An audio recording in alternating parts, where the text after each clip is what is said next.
يستخفون من الناس ولا يستخفون من الله وهو معهم إذ يبيتون ما لا يرضى من القول وكان الله بما يعملون محيطا۔ یہ لوگوں سے تو شرماتے ہیں اور اللہ سے نہیں شرماتے، حالانکہ وہ اس وقت بھی ان کے پاس ہوتا ہے جب وہ راتوں کو ایسی باتیں کرتے ہیں جو اللہ کو پسند نہیں، اور جو کچھ یہ کر رہے ہیں اللہ نے اس سب کا احاطہ کر رکھا ہے۔ ها أنتم هؤلاء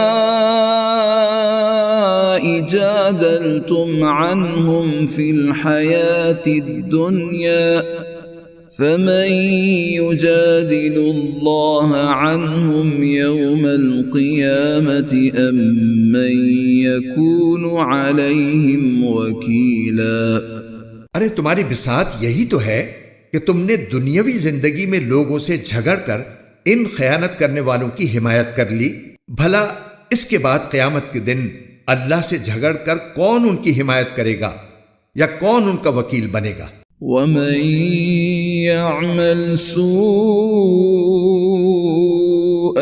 أَوْ يَظْلِمْ نَفْسَهُ ثُمَّ يَسْتَغْفِرِ اللَّهَ يَجِدِ اللَّهَ غَفُورًا رَحِيمًا۔